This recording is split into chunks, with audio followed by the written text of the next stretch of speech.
রুই মাছের চপ। চলো প্রথমে দেখিয়ে দিই যে কতটা ক্রিস্পি হয়েছিল।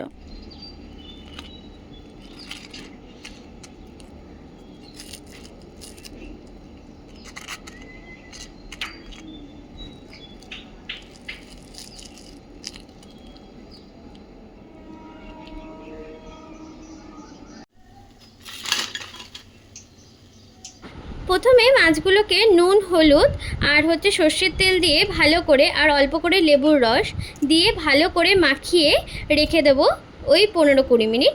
তারপর মাছগুলোকে সেদ্ধ করতে দেবো। তো ততক্ষণ সেদ্ধ হয়ে গেলে মশলাটা, এর মেন মশলাটা রেডি করে নেব।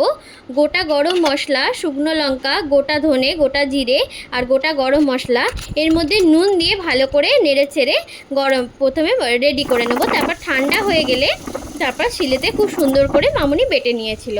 তারপর ততক্ষণে মাছটা সেদ্ধ হয়ে গেলে, সেদ্ধ হয়ে যাওয়া মাছটার কাঁটাগুলোকে ছাড়িয়ে ভালো করে কাঁটাগুলোকে ছাড়াতে হবে, নাহলে কিন্তু গালে কাঁটা লাগবে।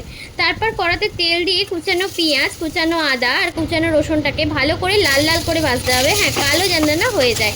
তারপর মাছটাকে দিয়ে ভালো করে নেড়ে চেড়ে নিতে হবে। দেখতেই পাচ্ছ মাছটা কিন্তু কালো হয়ে যায়নি।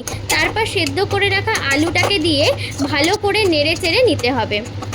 তারপর নাড়াচাড়া হয়ে গেলে এরপর লাস্ট ইনগ্রিডিয়েন্টসগুলো অ্যাড করা হবে। ধনেপাতা, নুন, চিনি, অল্প করে চিনি আর ওই ভেজে রাখা মশলাটা, গুঁড়ো করা মশলাটা দিয়ে ভালো করে আবার একটু নেড়ে চেড়ে নিয়ে লাস্টে লেবুর রস দিয়ে নেড়ে চেড়ে নামিয়ে দিতে হবে। তারপর এবার তোমরা এই পুরটাকে যেরকম শেপ দিতে চাও দিতে পারো। আমি যেহেতু চপ বানাচ্ছি তাই চপের মতোই শেপ দিয়েছি। তো দেবার পরে এইটাকে কিন্তু ডবল কোটিং করব। প্রথমে একটা ডিম ফাটানো আছে দেখতে পাচ্ছ, তো ডিমের ফাটানোটা ডোবাবো, তারপর ব্রেড ক্রামসে দেবো। এই ব্রেড ক্রামসটা কিন্তু প্যানকো ব্রেড ক্রামস ইউজ করা হয়েছে। একবার ওরকমভাবে করার পরে আবার দুবার ধরে এইভাবে করব।